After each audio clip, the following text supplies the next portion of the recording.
Hello and welcome to CricketOMania Heroes and Zeros. Well, what a decimation it was. The England versus New Zealand match. England out for 123 and New Zealand 125 for 2. One of the most astounding losses and defeats. 8 wickets and 226 balls remaining. Right? I mean, that's perhaps the biggest sort of statistic of them all, and there are many more, including the fastest 50. So we're going to talk about all of that. We're going to talk about who the heroes were and who the zeros were. But before we come to that, let's look at both the matches, or rather both the teams playing their innings each. And let's begin with Ayaz and then subsequently Chandresh. So the biggest story is, of course, this was not a match between a strong team and a minnow team, so to speak. Yeah. This is between two big teams in the World Cup, and one, England, was shown up to be completely, out of sorts. It's been the most lopsided match that I have ever seen in a World Cup tournament between two big teams. England were just not in the game. They were just decimated. And I think this was a brilliant expression of talent by New Zealand. A lot of people have been saying, playing at home, they will be a good team. But how good, nobody knew. And they showed us just how good they could be. Right. And I mean, let's focus on the first English the game first. So was everything sort of falling apart? I mean, or rather, did the captain also epitomize or represent what the larger failure was? I think so. Yeah. See, what happened was Ewan Morgan won the toss, chose to bat first. Yeah. So obviously, it seems now in hindsight it's a flawed decision, but the manner in which New Zealand played, I think England would have lost in any case. And his own form with the bat has been so dismal. I mean, in the previous games he's been collecting ducks. Yeah. Today he made a few, but he really struggled to put bat to ball. So the captain has become symbolic of the shambolic performance of England so far. Right. Chandresh? I think any bright spots on the English batting side? I think Joe Root batted decently, but I think they missed a trick by not playing Alex Hales. I think England theorized a lot about one-day cricket and how it should be played and who should play. They adopt the conservative approach, and that's why they haven't done well since the '92 World Cup in one-day cricket. I think they need to have played Alex Hales ahead of Gary Ballance, and they need to be. They have the players in the batting and the bowling department. I just think that they don't know. If they get out of this theoretical analysis of one-day cricket, they might do much better in this World Cup. Okay, right. And we did ask all of you to send us your picks for heroes and zeros, and we're going to give you the statistics, very interesting ones, a little later. Okay, before that, Ayaz, if I were to ask you to spot that one reason why England collapsed the way it did, what would it be? So, I mean... And also, let me add to that, could it be that this is an aberration? I mean, it could be an aberration to the extent that they might not fare as badly or as poorly in in coming games. Yeah, in the coming games. But it looks to me a team in disarray. I think it's to do. Morgan was made captain not 6 months in advance. This is not even 6 weeks in advance. So obviously there's a bit of a pressure or a heck of a lot of pressure on him. The team formation, the combination, I think they've not got it right. I think to go back to what Chandresh said, I think he's right. It's not so much about theorizing about the game, but not giving the one-day game enough importance in their own scheme of things. They are so intent on kind of preserving test cricket, which is fine, but the biggest tournament in the world is the World Cup. Okay. And they're just not prepared for it. Okay.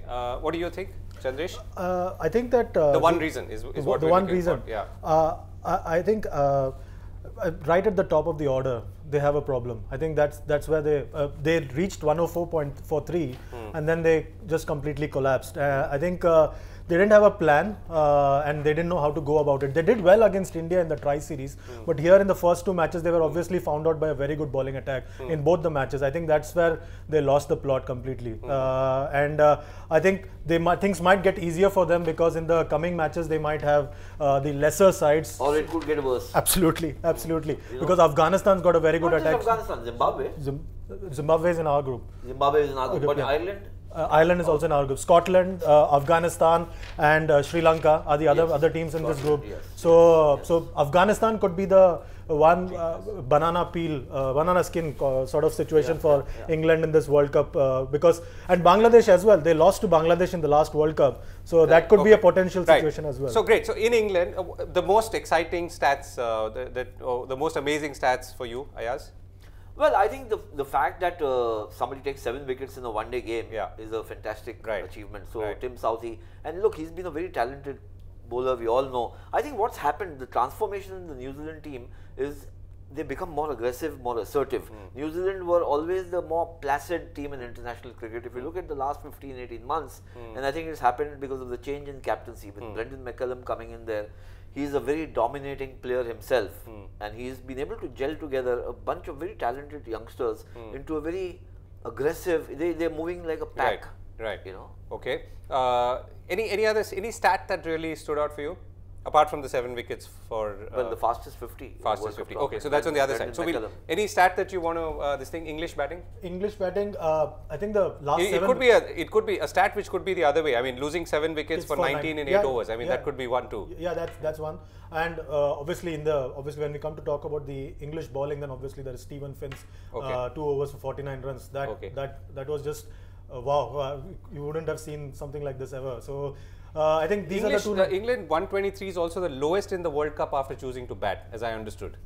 Yes, it is. I mean, they've hit many lows. Yeah. You know, in this match. Lowest score. You know, conceding too many runs, losing 7 wickets for virtually nothing. I think that, you know, look, what's emerging, Govind, to me is that teams which were underprepared, undercooked going into the tournament, they're being exposed very quickly. So West Indies, they left out a couple of players. They had foisted the captaincy on a 23-year-old. England, you know, they've had a change of captains. They've been dithering for too long over Kevin Peterson, who was their best player, and Pakistan, who maybe, you know, they've had a more settled captain, but they've lost 5 players, key players, before the start of the tournament. All these teams are being exposed, while teams which have been together for a while, playing together, and even if they had some indifferent form. Australia, South Africa, New Zealand and India, they're already looking the best teams in the tournament. Okay, great. So let's look at the New Zealand side now, since we are all sort of itching to get to the winners arena, as it were. Okay, so the big stats. You know, I mean, look, it was such a low-scoring match that you have to give credit first to the bowler for bowling England out so cheaply, and then somebody like Brendan McCullum. I loved his approach today. It told me a few things, just apart from the fact that he's a big hitter of the ball, which we all knew. To chase 123, you want maximum points. You can tell your team, you know, you don't have to rush. Play casually. No, play casually. We just want to win. It's a league phase, 2 points. No. He wants to go out there and prove a point. Remember that he seemed to be hitting everything that he could. It's a show of strength. This is a show of power. And I think somewhere he was smarting a bit that against Scotland, they didn't win, you know, in a very forthright manner. They struggled a bit against Scotland. So this was his way of saying, hey guys, including for his own dressing room, that we are capable of far more. So 77 of 25 balls, Brendan McCullum, and an amazing hit, fastest 50. And also his batting hit the roof, as they say. One of the deliveries landed on the roof. Okay, I missed that one, but yes, but I mean, there's so many deliveries which he just seemed to be catching from different edges of the bat and different corners of this thing, right, Chandresh? Yeah, and I liked the way he dealt with the fast bowlers and just decimated the Englishmen. And they looked lost. And at one point of time, you saw Morgan and Anderson and Broad coming together in a huddle sort of a situation, and they just didn't know what to do because they planning to run away from the ground. Possibly, yes, going to the beach nearby. But as you said, the approach was brilliant, and you would have hoped that they would have knocked off the runs in less than 10 overs. That would have been amazing. So 6.4 overs, they reached 100. Yeah, absolutely. Right? And that was, you know, Govind, after this batting performance and bowling performance, I don't think any team wants to play New Zealand right now. You know, maybe play them in the final. Let's see. But whether it's Australia or South Africa or India, I mean, Australia have to play them at some stage. They're in the same pool. But nobody wants to play New Zealand. And Chandresh has been betting on New Zealand. Just to remind all our viewers and everyone here in this studio that even Mr. Memon is. Yes, I have. So both of you are betting. So far your bets are on the right horse. Yeah, but you know, look, it's a strong, very strong start. Now they need to finish strongly. We've seen in 1992 they were brilliant till the last stage when they lost out in the semis. Okay. So what else did you take away, Ayaz? I mean, from the spirit, the sense of, so the numbers are obviously staggering. Anything else that you picked up in terms of, I mean, did it look like a team that's really cohesive, coming together? Absolutely. It's very cohesive. It's got a lot of depth and balance in batting and bowling because they've got a few all-rounders. And they've all been around for a while together. The only addition they've actually made in the last 12 months is Daniel Vettori, who they've, I think McCullum has been instrumental in bringing him back into the team. because it just gives him that many more options and a variety in the bowling attack. The fast bowlers are there. You needed a high quality spinner, and he's proving his worth. He may not take 7 wickets, but if he gives 8 overs for 19 runs, wow, that's terrific. Chandresh, if you were to look at what New Zealand achieved today versus, let's say, what India did, though we won the match, I mean, in terms of, you know, the structure of the deep, composition, things coming together, what would be your points of comparison? I think even though India won the match, there are still what ifs that we still need to answer, and they might crop up again on Sunday when we play South Africa. But in the case of New Zealand, we saw in the first 2 matches, it's almost, or the first 3 matches, it was almost like a total domination by New Zealand as a team. Because they have, as you said, so much depth in their bowling, batting, and so many options for the captain. And there's a variety in the approach to the batting as well. So you have Brendan McCullum and Martin Guptill going bang bang, and then you have the cultured approach of Kane Williamson and Ross Taylor. So there's some kind of variety as well. So I think in that sense, I think New Zealand has got a lot of bases covered in comparison to India. What do you feel, Ayaz? Any lessons for us? So I actually think that you know, I'm very encouraged by India's victory over Pakistan, because it while the what ifs may still remain, what has been kind of proved is that yes, this team has the wherewithal in bowling, in fielding. These were the big, you know, kind of areas of concern. In fact, bowling was considered a big black hole as we were going into the series, and the bowlers really came up well. The New Zealand bowlers were doing well, have been doing well for 15 months. The Indian bowlers haven't. So for India's bowlers to come good actually enhances, in my opinion, India's prospects of going really deep and far in the tournament. Right. So remember that we are still going to come back with heroes and zeros of the day. We've got 2 heroes and 2 zeros from all of you who've written in, and of course we're going to select our own, and let's see where it all lands up. So Ayaz, you know, the sort of batting that we saw from Brendan McCullum, I mean, are you likely? Do you think we could see it elsewhere with anyone else? I mean, this was a stunning knock, right? I mean, stunning, but there are a few players who bat like this. Yeah, even at the top of the order. Chris Gayle, if he gets going, you know, he's a mad hatter. Yeah. So he's capable of big hitting himself. So there's the Aussies, David Warner and Aaron Finch, both of whom can be like that. Yeah. Rohit Sharma, if he gets going, maybe not as spectacular as we saw today, but remember, McCullum was not chasing 250 or 275. 123, he could afford to take more risks because there are many batsmen down the line. So I think McCullum is, yes, very amongst the more dangerous players at the top of the order, but they've also got high quality players like Williamson, Guptill, Ross Taylor with a lot of experience, and I think a clutch of players like Elliott, Corey Anderson, Dan Vettori, who can all bat very well lower down in the order. So that gives them a lot of heft. Okay, right. So the other thing that we are trying to pick up is the moment of the day. So let's have a look at what we've got. Not surprisingly, this will be Jim Southee celebrating the wicket of Joss Butler. Yeah, I mean, look, I think that's symbolic of that captures the dominance of Tim Southee when England batted, and the despondency of the English batting. You know, the triumph of the bowler is very evident in that picture. And in many ways, along with Brendan McCullum, Tim Southee has been the factor why New Zealand's been doing well as a team in both forms, in both Test and one-day cricket, and he's been a big factor in. So one hitter, one bowler. Okay, so one solid batsman and one solid bowler. Yeah, absolutely right. So great. So is there anything else, Ayaz, that you think we should be looking out for? Which I mean, essentially drawing from today's match, you know, what could the series surprise us with, or what could we watch out for? So clearly we can watch out for some great batting and some great bowling. Yeah. Is there anything else? Look, I mean, the approach of the New Zealand team today was breathtaking. It was exhilarating. Whether it's sustainable over a month and a half is the question. Yes. Some easy opponents are coming up for them. Obviously, both the pools have some easy matches. So we'll have to wait and see how much vigor and elan they still continue to have, because inevitably somewhere you'll have to have some kind of a hiccup. Right. So how do they, when you're on such a golden run, such a wonderful run, then one setback, one trip up, one kind of thing can set you back psychologically. Now that's really going to be the challenge for New Zealand. Right. Okay. So let's go on to start picking our heroes and zeros of the day. So let's begin with the zeros of the day. You've got many people to choose from, all 11 of the English players, I think. Yes. But in my opinion, more than anything else, my biggest zero from the England team is actually in Morgan. Okay. For the fact of you know, winning the toss and making a decision which completely kind of bombed in his face. Okay.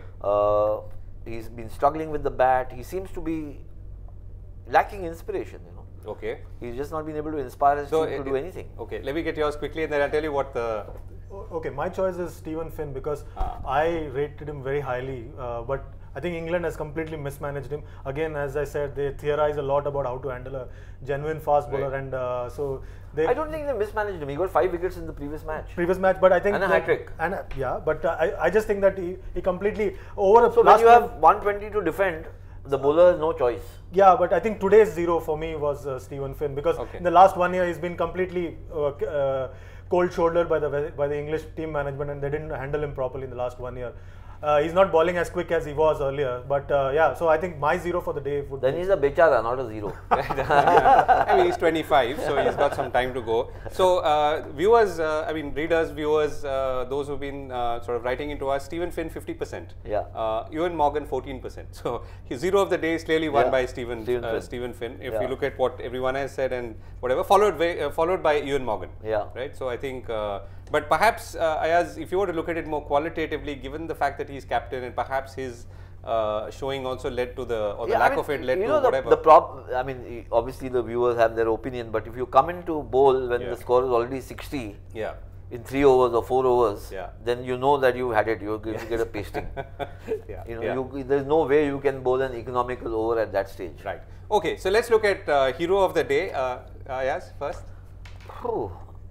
You know, I would say I would have said it's a tie between McCullum and Tim Southee, but I would give it to Tim Southee. Okay. In my opinion. Okay. Though everybody loves to see big hits and batsmen will get the votes. Great to watch. Yes. I think Tim Southee, without any doubt, because of the way he bowled. So near unanimity or almost close to unanimity. Yes. Absolutely. Okay, bang on. So your hero of the day, even on our viewers' responses, 56% Tim Southee, 44% Brendan McCullum. Well, so obviously most people... McCullum has run him close. But that's because, you know, as a spectacle, everybody enjoys seeing the big hits.